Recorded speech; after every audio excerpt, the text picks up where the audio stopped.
course of the trimester, we read these 3 books. Alright. The first book we read was One Day in the Life of Ivan Denisovich by Alexander Solzhenitsyn.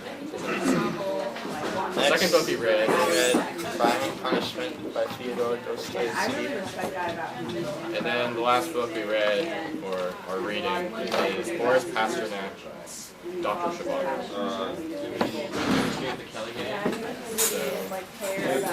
So our first question is Crime and Punishment. How do you suppose the author intended the reader to feel about the murders? Well, I think the murders,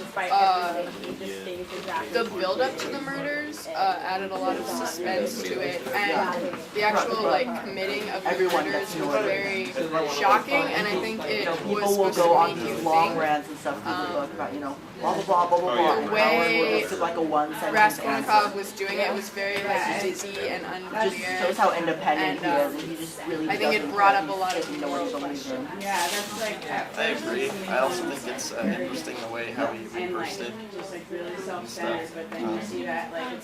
And how he never really intended to And he didn't intend to kill 2 people Yes. by chance. Up to the moment that he actually kills them, he doesn't.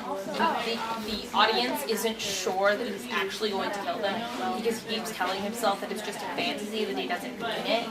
But and then suddenly he's killing the pawnbroker, and then her sister comes in, and even though he was trying to protect her sister, he kills her anyway, just because she showed up.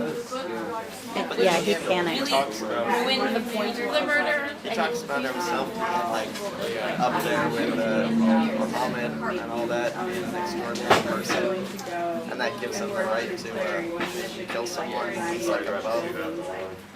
I don't know. Yeah, I think Dostoevsky is really exploring making his readers think about it's not black and white. There's a huge shade of gray in there.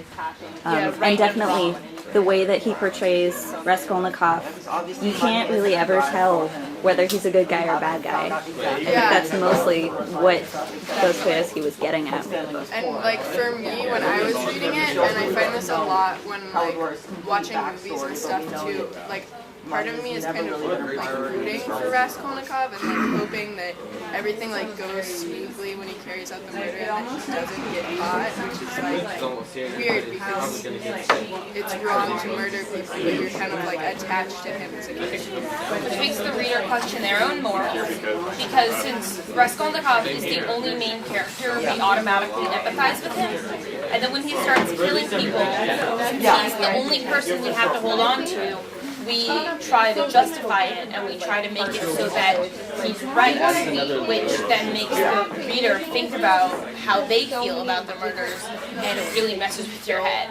You never get to know who he is at all. It's funny because all the characters want to feel the same. Because they're all saying, and I mean, even Porphyry says it, I know you did it, but I don't want you to go suffer. Yeah, a lot of the characters want to save him from himself, and they keep telling him he's just crazy, that's why he did it. So you sympathize with him. I understand. You guys might want to speak up a little bit, because if I can't hear you, the camera probably Towards the end,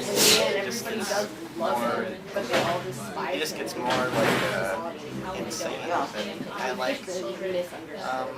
just feel like Societal close-mindedness personally. relate with him too.